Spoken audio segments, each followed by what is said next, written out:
അടുത്ത 25 വർഷത്തിനുള്ളിൽ ഭാരതം ഇസ്ലാമിക രാജ്യമാകും. ഭാരതത്തിൽ ശരീഅത്ത് നിയമം നടപ്പിലാക്കും. മരിക്കേണ്ടി വന്നാലും ബീഫ് തിന്നാൻ ഞാൻ തയ്യാറല്ല. അടുത്തത് നിങ്ങളുടെ മകളാകുന്നതിന് മുമ്പ് അവരെ നിങ്ങൾ തിരിച്ചറിയുക.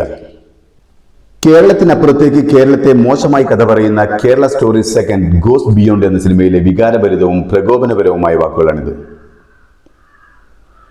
ഈ സിനിമയുടെ ട്രെയിലർ ഇറങ്ങിയപ്പോൾ മുതൽ ഈ സിനിമയെ ട്രോളിക്കൊല്ലുകയാണ് മലയാളികൾ. ഒരു പെൺകുട്ടിയെ മുസ്ലിം മതഭ്രാന്തന്മാർ ബീഫ് തീറ്റിക്കുന്ന ഭീകര രംഗമാണ് ചിത്രത്തിലെ ഹൈലൈറ്റ്. എന്നെ കൊന്നാലും ഞാൻ ബീഫ് തിന്നില്ല എന്ന് പറയുന്ന ആ രംഗം കണ്ട് എനിക്ക് ചിരിയാണ് വന്നത്. കാരണം 3 പേരുള്ള ഒരു കുടുംബത്തിന് ഒരു നേരത്തെ ബീഫ് കഴിക്കണമെങ്കിൽ 350 രൂപ ചെലവാക്കണം നമ്മുടെ കേരളത്തിൽ. എന്നിട്ടാ വേണ്ടെന്ന് പറയുന്ന ഒരുത്തിയുടെ അണ്ണാക്കിലേക്ക് ബീഫ് കുത്തിക്കയറ്റുന്നത്. നിങ്ങൾ കുളുപ്പുണ്ട സംഖ്യകളെ. കേരളത്തിലേക്ക് നിങ്ങളൊന്ന് വരും. എന്നിട്ട് ഇവിടുത്തെ ഹിന്ദുക്കളും മുസ്ലിങ്ങളും ഒന്നിച്ചിരുന്ന് ബീഫ് തിന്നുന്നത് കണ്ട് തൃപ്തിപ്പെടും.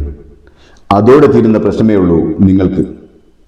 ഈ സിനിമ നിർമ്മിച്ചിരിക്കുന്നതിന് പിന്നിൽ ഒരൊറ്റ ലക്ഷ്യമേ ഉള്ളൂ: ഹിന്ദു മുസ്ലിം വർഗീയത പറഞ്ഞ് ജനങ്ങളെ തമ്മിൽ തല്ലിക്കുക.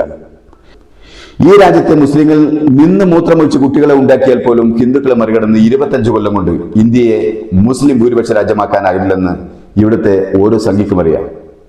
എന്നിട്ടും മുസ്ലിം ഭയം പറഞ്ഞ് ഹിന്ദുവിനെ പിടികയറ്റുകയാണ്. അത് കേരളത്തിൽ ചെലവാകില്ല മക്കളെ.